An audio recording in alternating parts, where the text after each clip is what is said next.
We have come to Stuttgart, Germany for you to cover the car that stands for the Mercedes brand like nothing else. It's the Mercedes E-Klasse, of course, and now available as the recent E-Klasse Facelift. And here on Autogefuehl, your number one resource for in-depth car reviews and your number one community to discuss cars. With Thomas in front of the camera and Jonas behind the camera, we're going to take a detailed look.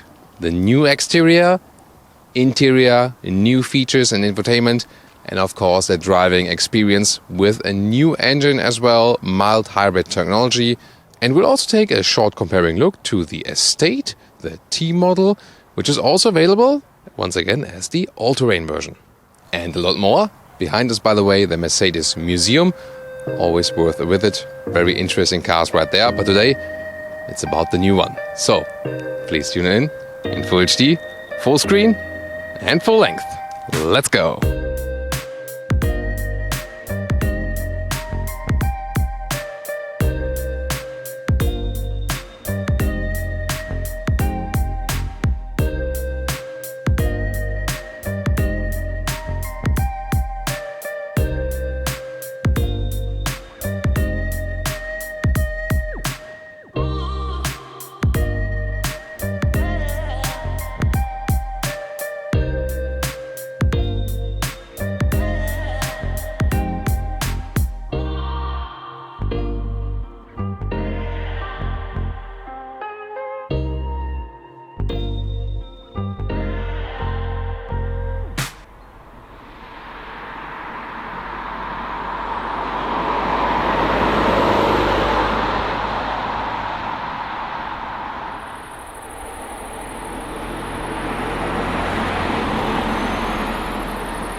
In the front we can see, yes, a new front grille. This is the Avantgarde trim level. There's no entry level below that, so they start a little bit more upmarket.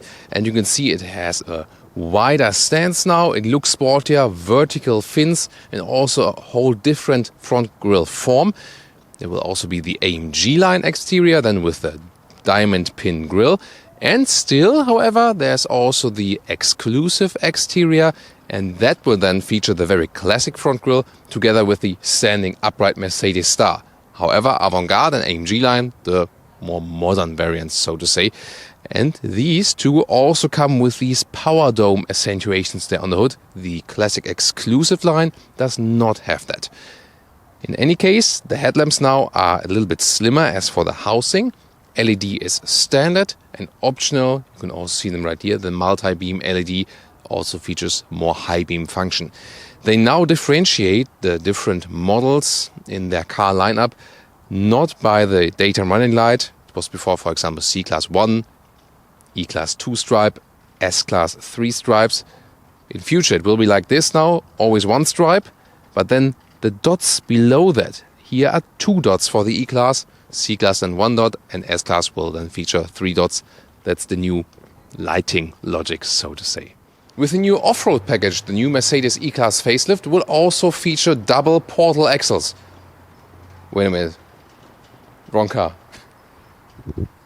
4.92 m, 16 foot 1 or 194 inches is the length of the Mercedes E-Klasse sedan, or also the T model, the Estate, which is of course always available then with different shape right there. This sedan here, the classic sedan shape with the round shoulder right there, dropping line. I think it's the most beautiful solution when you put the design dropping line on the height of the door handles right here, dividing in light and shadow.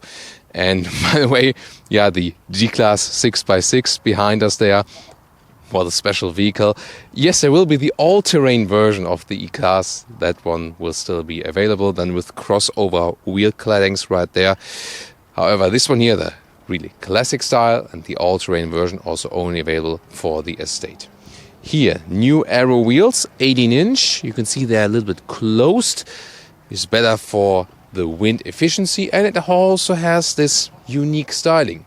Talking about unique styling, there are 2 favorite colors for me in the Mercedes lineup. One is of course brilliant blue, because that's the striking Thomas blue. You know, the Kevin side blue is a little bit darker one. Brilliant blue is the really bright, screaming out one, but still very elegant. And this one here, the Mountain Grey Magno with this matte finish. So It really feels differently, it looks differently, it cleans almost itself, like a Lotus effect in the rain. The only disadvantage is when you have small scratches, you cannot polish that, so always have to keep an eye on your precious belonging in this case. There will be different suspensions available, more to that very soon, and of course also new engines, more updates right there. Let's tune further into the details. Tell me, which one would you go for? Sedan, estate, coupe, convertible? They all get somewhat the same facelift changes. In the rear, a clear design change. Before, only coupe and convertible had these horizontal tail lamps, and sedan, also estate, were more vertical. Now, for the whole model lineup, more horizontal lamps, and also with the new LED structure on the inside. So it definitely looks sleeker than before. However, critics could say that it almost looks like a, A-Class sedan or something from the rear. So it's harder to differentiate the cars from the different size in the model lineup. But I think if you directly compare them, the sedan looks definitely a little bit, sportier and more modern from the rear now. However, in the lower part here, massive case of, of fake exhaust tips here. These are really completely fake, so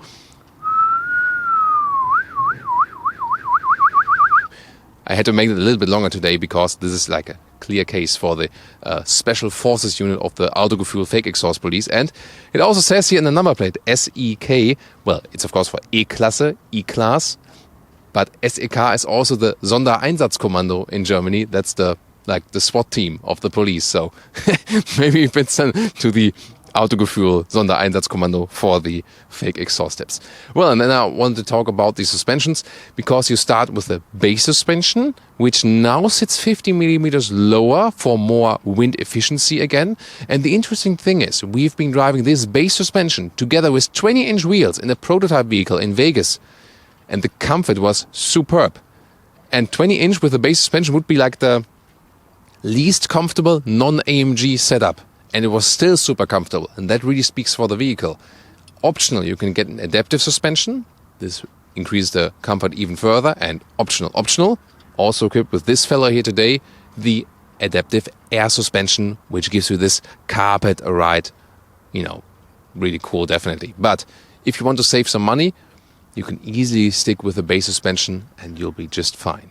And to show you even more variation, first of all, a silver vehicle, and this one here is also the AMG-Line. So then we have all three front grills. You can see here the diamond pin grill, so this is my favorite front grill, so to say, but the new Avantgarde grill is also very interesting. And the AMG-Line also has these power dome accentuations. Furthermore, at this vehicle we have 19-inch wheels, also in these new aero styles, so new aerodynamic styles. Indeed, they optimize the wind flow. And I think this really nice look. Here again then the AMG 19-inch wheels. This, by the way, also a plug-in hybrid, so we can also later compare the trunk. Well, and yeah, there's yet another front grille, and that is special with the all-terrain. Just available for the estate version, for the T-model. And you can see here the all-terrain has this front grille with the horizontal fins, two, and with these gaps inside. And of course this crossover look here already beginning with the black contrast in the lower part, and we have it as a white vehicle here, but also with the red one, so we show you even more colors. But even more interesting, of course, the all-terrain in the side profile. And here, first of all, this is of course the estate, different shape to the sedan, and this is also the all-terrain version here with the crossover cladding. And together, in this case then, so of course you can pick it, you don't have to, 20-inch AMG wheels. So this off-road look, but then one of the sportiest wheels. I mean, it has something special, not necessarily logic, but yeah, style for sure. So what do you think? Do you like this all-terrain version here? And this is how the normal estate looks like here, for example, with the exclusive line, also with the classic Mercedes star. But then here, not in the all-terrain plastic cladding look, just with this, continuing roofline right here. The sedan, of course, always has some kind of more elegance, but of course the real use of both the all-terrain and the normal estate version is what we have on the inside, and the interior part will also take a short comparing look. And the estate from the rear, you can see here also the tail lamps, also no horizontal right there. Not a very spectacular look. The sedan, once again, a little bit more elegant from the rear, but again, more about the inside. And also massive fake exhaust, Autogefuehl fake exhaust police case, definitely. And the all-terrain here from the rear, I'll crouch over. This is very interesting because there's an additional cover right here, a black one, then crossover cladding once again, and also this kind of off-road diffuser or cover style in the lower part. Engines, the main scheme here is electrification. So there are petrol engines, 2-liter 4-cylinder and 3-liter 6-cylinder. And of course the AMG, the 63, the 4-liter V8. And there are diesels, also 2-liter 4-cylinder and 3-liter 6-cylinder. And both for petrol and diesel, that's especially here with Mercedes. So also for diesels, plug-in hybrid versions are available. And today we're going to test a very special engine that is not even out on the market at the time we're recording this video here. And let's now dig into the details. Because this here is the E350, 272 horsepower plus 15 horsepower electric boost, and optional additional, even more electric boost than for a very short time. So a mild hybrid technology, the strongest mild hybrid and the strongest 2-liter 4-cylinder turbo petrol engine. There will also be the E300, 258 horsepower with mild hybrid, and the E200, 197 horsepower plus mild hybrid optional all-wheel drive.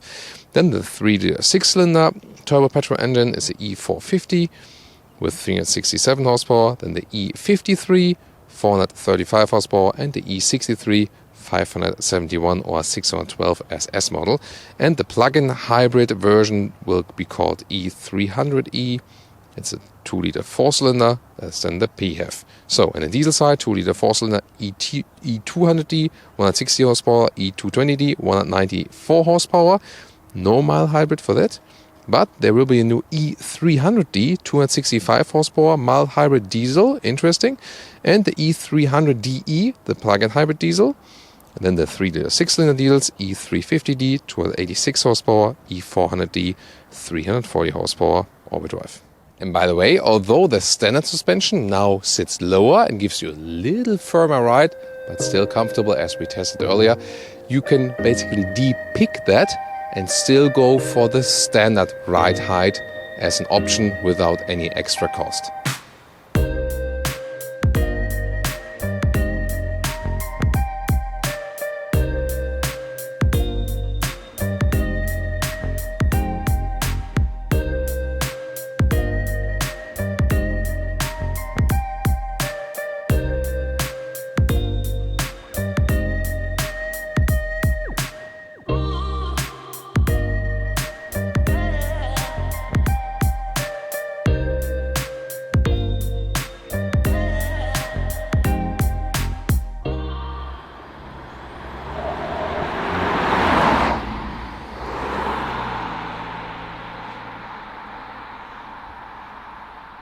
The key, slim and light, hasn't changed but still beautiful. Keyless entry, put your hand on the outside to close, on the inside and to open. Door closing sound. Yeah, that's nice and solid. Then inside of the doors, plush materials right there, here as well with nice leather red cover. Also new decor elements available. Here, for example, a matte wood. Very beautiful choice. Open cell. So, yeah, very stylish. This is the optional Burmester 3D surround system. So expensive, but so cool. And here, you can see this here. This comes out or goes in again, depending on if you activate sound or not. Yeah, a very fancy feature. Then you can see more of the new decor elements right here. Of course, more to pick from. Also soft touch at the dashboard here, at least a little bit. It's, you know, something between hard and soft. Then one of the key features is the new steering wheel. There are two available. Either this one with the closed structure, so to say. And then there's a new AMG steering wheel, which goes like this in two horizontal fins and has a gap in between. But what they have in common is, first of all, capacitive function. So for the updated Distronic, adaptive cruise control, and also lane keeping assist, that you just touch the steering wheel and then the car still knows you're there. And there are no false positives when running straight that the car says, oh, keep your hands in the steering wheel, you're not there anymore. So capacitive, that's an important new function. And they also remove the physical buttons. They have these pads here now, and I think that looks less stylish and less quality-wise. You do get something of a haptical feedback. You can also push that whole thing in. I mean, see, it's just basically one field, but then the car knows where you are exactly with your finger. I can't say that I really like what they've done there. So, but I think we gotta have to live with it. The AMG steering wheel looks a little bit, sportier, definitely. The styling is also not the problem, but the handling rather. Here, which is pretty cool, a good feedback here also from the shifting pedals for the automatic gearbox. These are really, really fancy. Then the seats, different seat forms available. There are, for example, all sport seats with the AMG-Line that ultimately come with dynamic microfiber on the inside and article leather on the outside. This is the animal skin spec here at the moment, but in the E-Class, Mercedes offers a lot of choices. For example, also a fabric article mix. Full article in different colors, beige, brown, black, and so on. So you can easily go for an animal-free seat, and even in different colors and different specs. That's all available. Then let's get inside. Typical E-Class is that, of course, we have a lot of comfort, even if we're tall. 1.86 m or 6'1". Yeah, my size probably won't change until the rest of my life. Yeah, movie character. So here, headroom still there, although we have the panoramic roof here. So there's a little bit more headroom if you leave that out. And again, it's a car to relax, definitely. You know what you get when buying an E-Class in this case. And you, of course, also get a little bit more comfort than you would get one in the C-Class. Soon also more about the new changes, because one of the other critical new things in the interiors is always digital. No analog gauges anymore, but they come in 2 different sizes. Soon more to that. The rest is here. When we control the seat, we can also put just the upper part a little bit out like this. That's this part then right here. So this inside of the door control is, nice to see when you're sitting here, but for reviewing, so tough to do. And then another interior sidekick. Here you can see the AMG steering wheel in the new style, flat bottom, and then you can see these 2 horizontal layers for the capacitive buttons. So you have basically the very same controls. It's just that they are visually split, and it looks just a little bit sportier, as we used to from the AMG steering wheels. I think it's a very, very nice design. Just again, the discussion about the capacitive button, that remains the same. And by the way, in this interior, you can also see there's a dark wood insert here for the decor elements. Again, in an open cell matte style. Also a very interesting solution. Quite beautiful. And if you're worried about the sun, there are also the shades. And what I found so cool with this very equipped vehicle is also that you have a bright upper ceiling here. This, even if you would not have the panoramic roof, makes the interior so bright. Now to the interior overview of this facelift, and before we talk about the new screens here, let me just sum up this interior for you. Again, this was this design scheme of sensual purity, that's what behind it. So, on the one hand, clear lines, on the other hand, some curved lines, and the ambient lighting is below that for this sensual experience. Very interesting. Then this cap here on top of the screens. So this is so fundamentally different, for example, to an Audi A6, which has this very clean German design language, almost Bauhaus style. But then this one here, definitely evoking more emotions, but some say it's overloaded. So it really depends on, but definitely between Mercedes and Audi design on the interior, I think there's like A and Z. And BMW, I think, is somewhat in the middle of that. Pretty interesting. Now, as this car was launched as the facelift, saw that, and it was like, all comes digital now, no analog gauges anymore. And everyone like, wow, it's always like this. And then, there will be still extras, German premium manufacturers. So it starts with smaller screens, 10.25 inch 2 times, so smaller than this.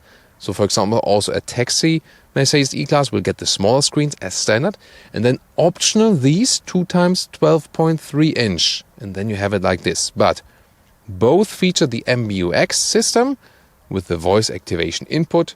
And let's try some. Hey Mercedes. How you? Drive me to Berlin. Starting route guidance to Berlin. Hey Mercedes, How may I help you? open the sunroof. I'm sorry. Can you say that again, please? Open the sunroof. That usually worked so far very well. I don't know. Well, I guess it always depends also on the web connection. So, like opening the sunroof usually works, and so far always worked great with every vehicle. It's like activating the head-up display. So most of the time this system works very good, but you see it also has somewhat its limits. Yeah, we've recently seen the Polestar 2 with the Google integration. That one worked even better. So before I said this was among the best. The Tesla one is also very good, but the Polestar one with the Android integration is probably the best now and even leads this one here. Then rest of the interior. Here we still have some buttons left, for example, for the climate control. Good to have that still manual. Also, always a nice feature that the ambient lighting switches accordingly. When you put it to the blue, it goes a little bit bluish, and when you put it to the red, it appears then red for a little bit warmer. Then again, the matte wood decor is really cool that you don't have so much, black piano lacquer. Inductive charging is possible, and that now USB-C charging. Connection for the Apple CarPlay or Android Auto, adaptive cup holders. Then you have this trackpad here. You can use this one to control the screen, but you can also use the touch screen directly, of course. Driving modes, we'll talk about that when we drive the car. Here you can see it's one with the air suspension, because you can pump it up, y'all.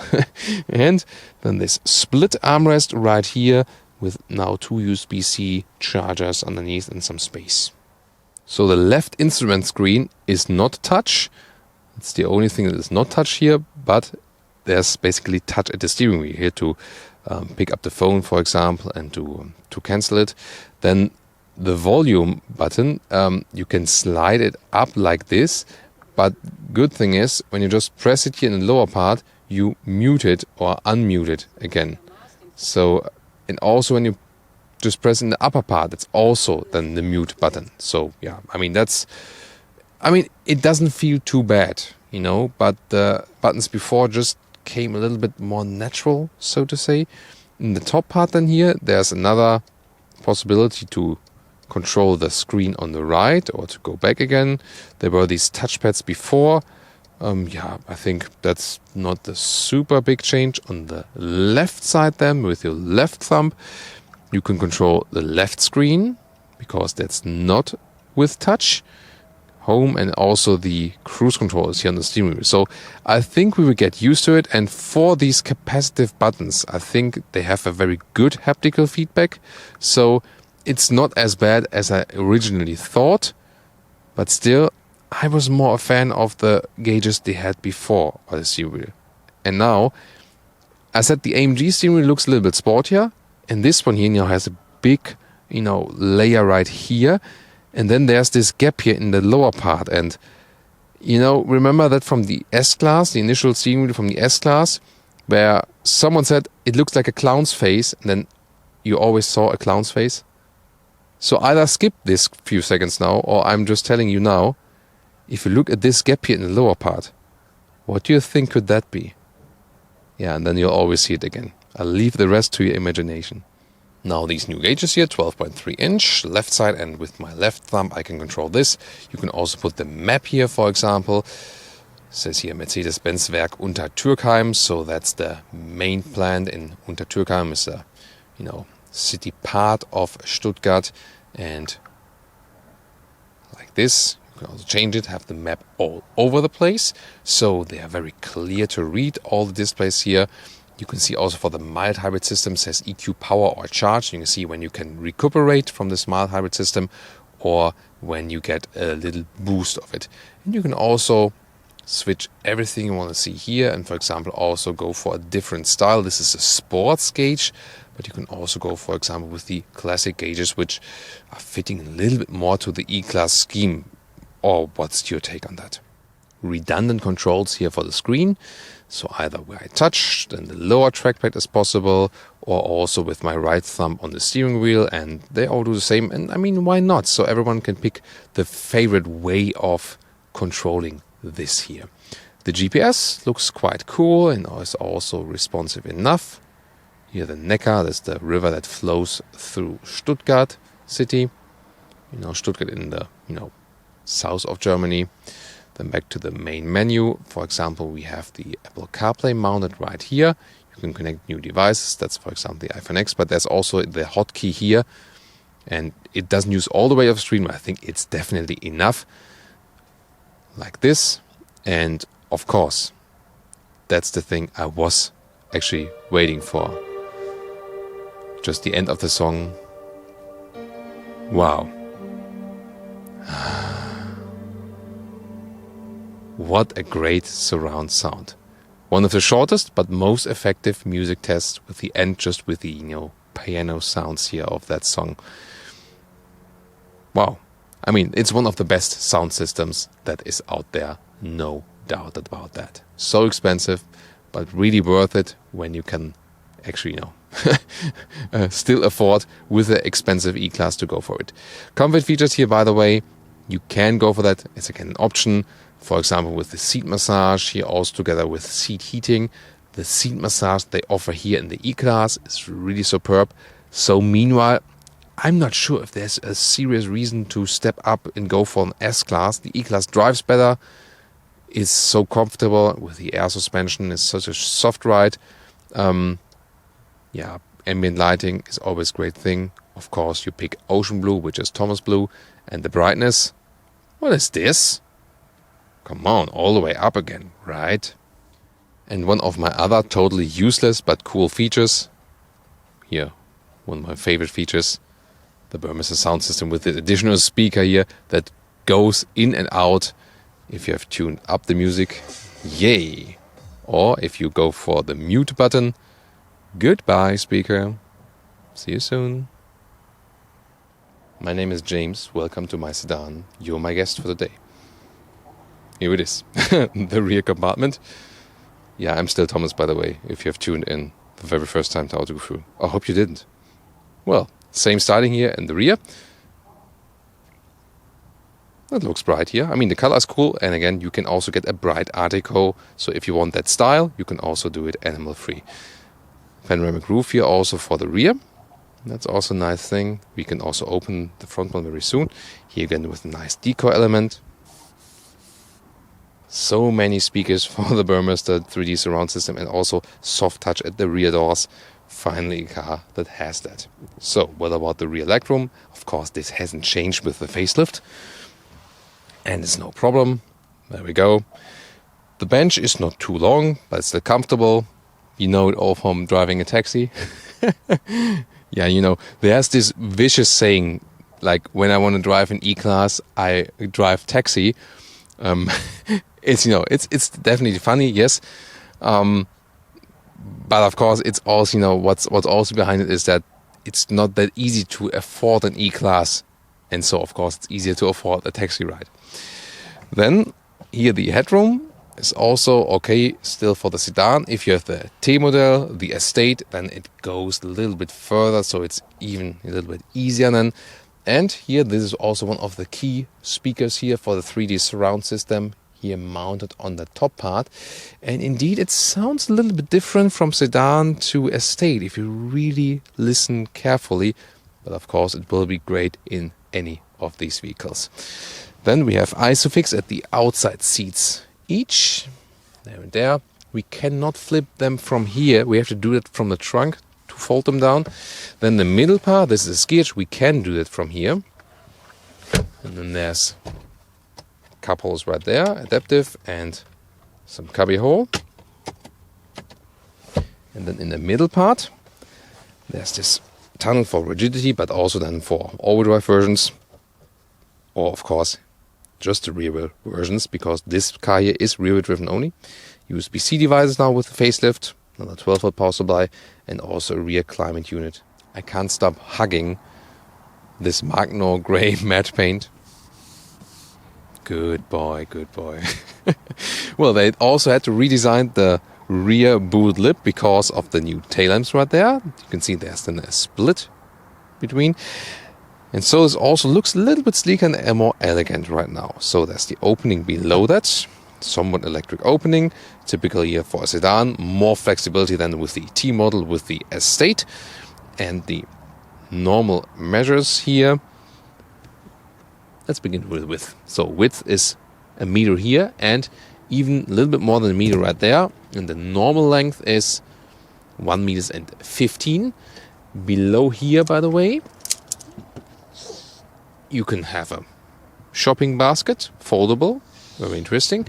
Let me also give you an example here with the cabin trolley, like this. It also fits here in a vertical way, no problem. And then we can fold the seats here, but we just unleashed them. Isengard unleashed. So, and here, well, in this case, we cannot push it through with our luggage, so we have to go around and then flip it right here. Like this, fold it. One day I'll learn it. So, and then let's see the length to the seats. You see the step right here, and then this is 2 meters. So that's of course pretty long. And let's compare E300e. This is the plug-in hybrid. Petrol plug-in hybrid, and this is just a sample case, but then it also shows us there is this step in the trunk then, and this is of course a massive disadvantage for the plug-in hybrid.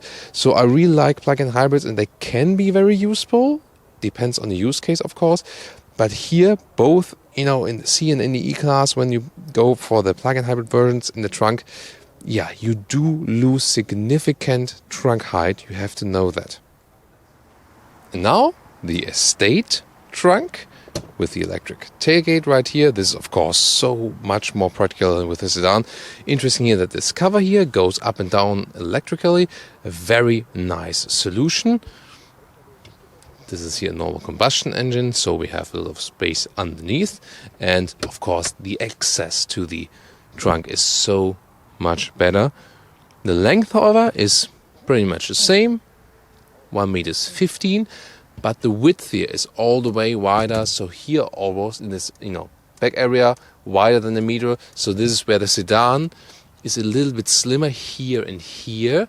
And then in this front area, this is also 1 meter and 20. So that's of course way better. And the height here, I mean, below the cover, this is not too high, when you are below the cover here. This is here about like between 40 and 50 centimeters. But the crucial thing is, when you are not using the cover, then you have here 75 centimeters available. That's the crucial thing. And of course, even better that we can fold the seats from here with this release function. That's of course pretty cool. And once again, it's 2 meters. But this is the big advantage then of the Estate. And the plug-in hybrid version of the Estate, and once again also here in the trunk, this massive step. And once again, I really like electrification, for more sustainability, but this is really a big downside here. So you really have to be okay with this.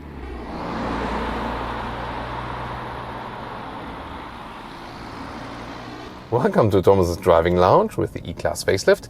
Here, augmented reality. You can see in display. That's nothing new with the facelift. Oh, that was the S-Class camo vehicle with camouflage. All-new S-Class, soon an Autogefuehl as well, of course. So augmented reality shows me, did show me with the right arrow in this projected camera image that I should turn right. This is definitely a helpful feature. I can also have the map here in the left instrument cluster, but I have the speed mountain here for you, also with a different gauge style that you can check out the speed. This new petrol engine here with the MF system, so I can see this EQ charge, so there's recuperation possible, and when I just lift the throttle, then the recuperation is already active. Here, this is the Daimler headquarters, famous German word of Konzernzentrale. Yeah, which means headquarters. Yeah, sounds so Germanish, right? So, and at the same time, we also get an EQ boost or power. So when we really push the throttle, the electric electric savings basically boost us even further. We'll soon also test it. Let's first see what minimum consumption we can score with that. Then we have the air suspension right here. Then once again, augmented reality. This really helps you in tricky situations where you're like, what is the GPS meaning? Is like this or the next one, or was it before?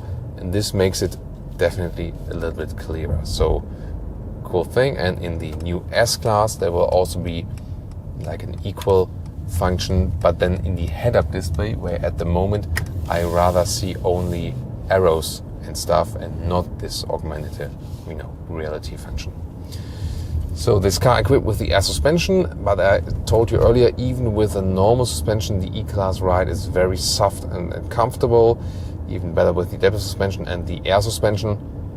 Of course, at some point when you need to replace it, the cost will be higher, but it's not that it breaks after 2 years or something. So, but just, when you take it into account and have it for a very, very long time, if it plays a role. However, the air suspension of an E-Class is also something very special because you have such an awesome soft ride. Just when you start riding, and it's not like it shakes out of control, but a very controlled, nice shake you have there. And yeah, I always say it feels like like an air carpet.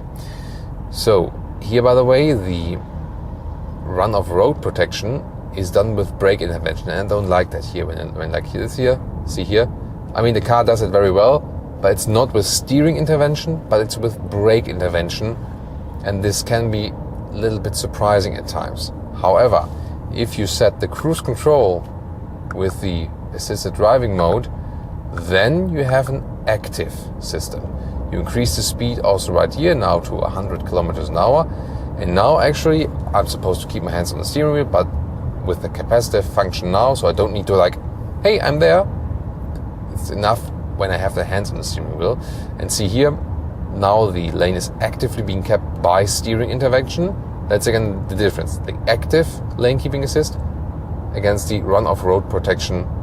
So, how the systems work differently. And now it says, touch the steering wheel. And once again, even one hand is enough. You see here, capacitive function, and it's realizing I'm still here. That's really cool. Now here the ambient lighting, and when I put it warmer, then you can see, wow, this red ambient lighting. What an awesome, it's such a simple feature. And here colder again, it's all blue. Such an easy feature, but so cool, and makes such a pleasure experience from that. Really amazing. I have a good view to the head-up display, by the way. Here in the tunnel, the car is again super silent. 100 kilometers, 60 miles in the tunnel, and again a silent experience. If we would close the upper shade from the roof, it would be maybe a little bit more silent even, but this is already a very good result. And the overall driving experience in an E-Class is always very, very calming. This also counts due to design, but then again also with the soft suspension setup. And the Audis, for example, even a base A6 is set on the sportier tone, and the same counts for the BMW 5 Series. So the base Mercedes E-Class is definitely more on a calm luxury side, whereas BMW and Audi more try to master the compromise of sportiness and comfort, and they're all good, no doubt about that. And when you jump then here in an AMG model, then it becomes pretty stiff, almost rough. So with Mercedes, between their non-sport and sport models, there's the widest span, the biggest difference. Whereas the Audi and BMW sport models, this more goes in a transition, than sportier, sportier, sportier, sportier. And here it's like non-sporty, gap, sporty. Yeah, different philosophy and just, matter of preference. Here, once again, this is also what this car is made for. Cruise control, 100 kilometers an hour. Good lane keeping assist, active steering assist in a smooth way, really good. Then the noise insulation, and you can just imagine of rolling here hours and hours and hours, enjoying this awesome sound system and so on. So what a great experience. What is also a case, by the way, with the Mercedes E-Class is you have always a good view to the front. The hood goes, falls down there, This is a different experience in the BMW 5 Series and the Audi A6, where the front hood looks a little bit more, stronger, so I would say. Here, blind spot monitor, red triangle in the side mirror, also one of the very good features. The autonomous emergency braking assistant has been updated as well, now also works with crossing traffic. And I said earlier, the Distronic has been updated, keeps emergency corridors for emergency vehicles into account when you are with just a little bit on the brakes when we see speed cameras. Emergency corridors into account when you are in a traffic jam, for example, and realize if you are on the right or in the left lane. That's definitely very interesting as well. Now when we're rolling downhill here, once again, a little bit charging up from this mild hybrid engine. It won't have the same effect as we were driving the plug-in hybrid version, but still it will have somewhat an effect on the fuel economy. This is also one of the most sophisticated mild hybrid systems that Mercedes is offering. This engine starts in Germany actually, and then will be later rolled out to different markets, and not only in the E-Class, at least to markets where you get 2-liter 4-cylinder petrol engines for an E-Class. That's not the case in not the case in every market. However, then it might be that, for example, when this one doesn't come in the US to the US in the E-Class, it will come for the C-Class then, because they will use the same engine right here, also for different models. And of course, why not? All manufacturers do that, and it only makes sense. Now we're getting off and heading a little bit out to the countryside to test some driving dynamics, because good thing here with the air suspension is also that it's adaptive and you can pick the different driving modes. The new steering wheel, by the way, yes, the design could be a little bit irritating, definitely. This, ball here in the middle for the airbag and the horn. Yeah, I have to get used to that, but the grip here at the side is actually quite good. The form how you touch the steering wheel, that's quite nice. There's also an AMG steering wheel available, as I told you earlier, which looks a little bit sportier, also has a different form, and that is also should also again be possible to get them with dynamic or microfiber. These capacitive buttons here to use it while driving, it's somewhat okay. I would have imagined it is worse, because the haptical feedback is actually quite good. There's also a nice clicking sound. So for hapticals buttons or capacitive buttons, not haptical buttons, capacitive buttons with a haptical feedback, so that's the way to take it right. It's one of the best I've experienced yet. But I still think that the ones before that had this, metal-like image and touch to it, like metal knurled knob. Yeah, they were just a little bit more natural to use in the overall feeling, I think, at least. But the cruise control is very well to control, to increase the speed and decrease the speed, and also to control the gauges here while driving, for example. Here in normal driving mode, it's not that the car is shaking up because it has this soft suspension, but still it evens out the bumps so well. 18-inch wheels, also a great compromise. You already have a nice look, but not too big. So when you have smaller wheels, you always have a little bit more comfort. So the setup we have here would be one of the most comfortable you can get in E-Class, but overall also any vehicle suspension-wise. So here, not the biggest wheels with an E-Class air suspension, one of the best you can get, actually. So that's really very, very cool. And by the way, so far I've been driving very calmly, and the fuel economy figure is here at about 7.7 liters on 100 kilometers. Also something I would have expected for a car of that size, and the MF system brought the consumption a little bit down, so about 8 liters on 100 kilometers is somewhat realistic. I wouldn't say that this is so much better than with the 3-liter 6-cylinder, because the 3-liter inline 6-cylinders they've been using here is also a very good system. Now also available with the MF system, so the downsizing might not play the biggest effect. But of course the entry price for the 2-liter 4-cylinders is always lower than for the 6-cylinder engines, and also lower weight, of course. You know, have to take that into account.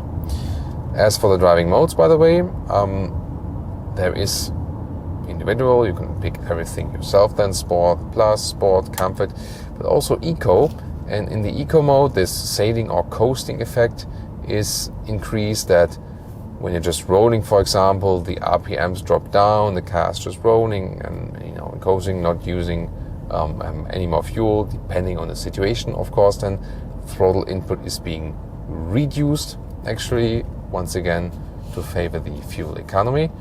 And exactly the opposite would then be the sports mode, and we'll use that one when we get out of this, you know, rural town right here. And then in the sports mode, the RPMs will turn up higher, shifting up later.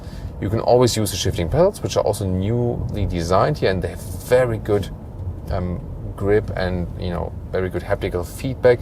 So, oh, what's that? Oh, it's a Kia Stinger. An interesting design in this matte gray paint. We also have a Kia Stinger review, by the way. We just had it in the red car. You can check it out as well. But always nice to see, like, you know, some special cars on the road, which are not that, you know, just not that often on the road. Here, when driving, by the way, 50 kilometers an hour, it's almost like you're walking with headphones with noise cancellation. You know, it's so super silent in this vehicle. But they don't use noise cancellation. We had cars that use noise cancellation. It's very silent, but a different feeling, this active noise cancelling. Sometimes you feel a little bit like someone would, you know, like steal the sound next to your ears. And here with a passive noise insulation, it comes more natural, this, you know, this silent experience. Steering wheel here, by the way, see, you have to steer quite a lot with Mercedes. That means it's a little bit more comfortable just when running straight, also with this long wheelbase. Audi and BMW more have a, you know, even stronger Audi, a more progressive approach to the steering. That means you have to steer less. I wouldn't say they're less, you know, like this, less stable on motorway rides running straight or so. But here maybe a little bit more relaxed when running straight, and then you have to steer a little bit more. However, the steering definitely still feels very, very natural. In the head-up display, by the way, I can see the speed, the current speed, and also some GPS info, like basic arrow infos or some intersections approaching when the next intersection, you know, is being marked. Now outside this town, I'll go to the sports mode, and the RPMs are going higher, and we can also show you some acceleration. And here now going 40 kilometers to, let's see how close we get to this car. Here also no more straight road. Let's see about the power. There will be this additional EQ power boost. Let's see. And 80. That was pretty cool. Now here a little bit strong in the corner. Of course, this doesn't feel sporty at all here in the basic E-Class with the air suspension. But there you already saw, even though we have the soft air suspension, it doesn't lean too far into the corner, because here in the sports mode, the air suspension is also stiffer. You see here, you wouldn't guess that it is a soft air suspension. And then we go back to the comfort mode, for example, and it shakes a little bit more and, you know, gives us some softer feedback. But the good thing is you can really finely tune it. But again, difference now, again, the Audi A6 or the BMW 5 Series, as base models, they definitely feel sportier. And meanwhile, I think Audi comes really closer to the BMWs then.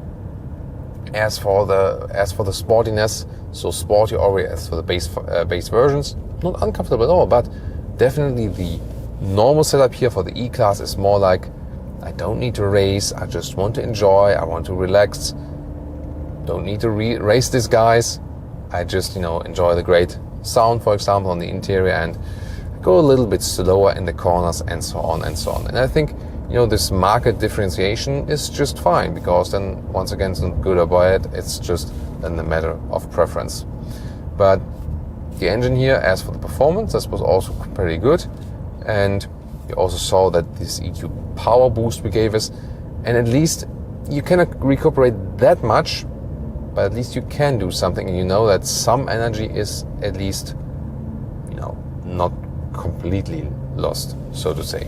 So overall, I think quite good impressions from this new engine. I wouldn't expect fuel economy wonders from it. The 3-liter 6-cylinder will still be better to drive, yes. I mean, the 6-cylinder is a great drive. Not necessarily in the agility, because, you know, when 6-cylinders are spinning, so to say, you have more force that is going in the forward direction. And so the less cylinders you have, the more agile the car will be, basically. But the 6-cylinder, when you just accelerate, you have a little bit more sonorous sound, you keep it with lower RPMs, it just feels a little bit more sovereign when driving than with the 4-cylinder. Well, you do have the electric boost right here, but it's nice to have it, but it doesn't change everything, so to say. Here now again would be a typical situation. I go back to the comfort mode to enjoy the soft ride, and I just let the car roll. Or let me go to the eco mode, like this. So here, for example, I felt like, you know, how the car basically decoupled. Now we're just rolling and coasting, and next then here 50 kilometers an hour, charging also here in the EQ. Now on the brakes, charges even more. So I think it's a very interesting system. That was a GLE, what is it? Another speed camera, but we were all good with the speed. So, and I can, oh, look at that. Vintage Mercedes, what's the 230? What a beautiful vehicle, you know. Yeah, I mean, this, it's so cool to drive modern cars because they're so silent, they're so easy to drive. But just design-wise, you know, with these vintage vehicles, they were so much more unique, you know. Don't you think so as well? So I think I would rather go like buy them design-wise, not necessarily to drive them, you know, all day and so on. So I think here the E-Class, once again, master of comfort in the segment, not master of sportiness. Then you would go to the AMG model, but I think really, yeah, with the AMG models you do lose comfort, so I would rather go for a base E-Class, or then, you know, with one of the soft suspensions, non-AMG, if you really appreciate the comfort. And if you want to combine more sportiness and comfort, then maybe you'll be happy with the Audi and the BMW. And just when you want this, you know, sportiness without comfort, then you're just fine again also with the AMG model with a very stiff suspension setup. Once again, augmented reality here also in the city. That's an interesting piece of art here in this roundabout. Yeah, there's this saying in Germany. We say like, "Ist das Kunst oder kann das weg?" That's like, is that art or is it trash? Like, you know, or can it be like thrown away? Is it art or can it be thrown away? Maybe in there's like a similar saying in your language then. So once again, out of the countryside, accelerating here, using all the EQ power we've been storing before, and one more, you know, a little bit quicker corners. Let's put it to the sports mode. So once again, a little bit more support now from the air suspension, but still in the sport mode, the air suspension evens out this ride very well. So no matter what we have on the ground there's nothing, you know, which is like damage in the roads or something which would come through my lower back or something. The air suspension really evens that all out. I told you earlier, also the other suspensions that are available for the E-Class, they're all very, very good. So I'm always a fan of giving you the best price performance of a vehicle, and the E-Class can be so expensive with all the extra equipment we have here. And I think happy car customers also appreciate a good price performance ratio, and that's usually more like a mid-trim vehicle, so to say. The car manufacturers always equip these vehicles so much to show off everything they got. We always ask for mid-trim vehicles if possible, but most of the time this is actually not possible then. But we show them, of course, always when we can. Once more, last time the augmented reality here was showing us the way. Always good also for roundabout that you really know which exit you take here in this roundabout. By the way, once more here with the slalom alike, normal driving mode, smooth steering. That was sports mode again. Sports mode here, comfort, then a little bit softer from the steering reaction. But all again, yeah, this vehicle is so evolved over the years. It also comes back to our initial thesis. This car is what the Mercedes brand is all about. And even with that facelift, still is.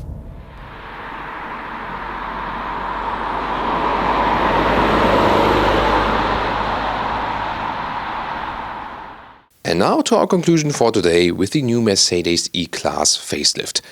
We've shown you all three new front grille, and no matter which you pick, the Avantgarde, the AMG-Line or the classic exclusive line, they all look somewhat sportier, so the car looks sleeker than before. Also due to this new rear with the horizontal tail lamps, you can argue it more looks now like a bigger A-Class sedan. So maybe less unique in one way, but it's really a difference when you saw the first pictures and now seeing the car in reality. It really looks sleeker and sportier than before. The interior, still a great, sensual, luxurious interior, and with the new steering wheels, they look quite fancy definitely. The AMG line looks, or in the true AMG models as well, looks a little bit better even with this split horizontal fins in the steering wheel. However, the capacitive buttons, 4 capacitive buttons, they give you good feedback, but still, I found the ones that we had before, the classic ones on the steering wheel, just a little bit better and easier to control, especially while driving. So, when you have some changes in the car, it's not always that everything is better than before. The screens actually make a good impression, 2 different sizes, now all digital analog is gone. And especially important to have the new MBUX system in the E-Class as well, with a better voice input and so on. So this is definitely a step forward. In general, from driving, the Mercedes E-Class, always a very luxurious ride, a very soft ride as well, especially here with the optional air suspension we had today. But even a base suspension will just do fine. And it's one of the most silent cars on the market as for the noise insulation as well. Well, and then about the new mild hybrid petrol engines, they are actually a quite good alternative even to a diesel, I have to say, because of the new particle filters, technologies and so on. The diesels seem to have increased the consumption, whereas the petrols went down with the mild hybrid technology. So also for this new MF we tested today, we scored some decent fuel economy. So seems to be that these engines are the ones to go for in the future. Plug-in hybrids, also very interesting, of course, but so far in this E-Class generation, they reduce the trunk space too much, actually. So, looking forward to your feedback to the Mercedes E-Class facelift. We also have a Mercedes E-Class Coupe video for you from the facelift. And tell us, which other versions would you like to see in the full review in the future? Maybe an E-Class all-terrain, this off-road looking estate. Just a glimpse of that today, but maybe in a full review in the future. Tell us in the comments and see you next time.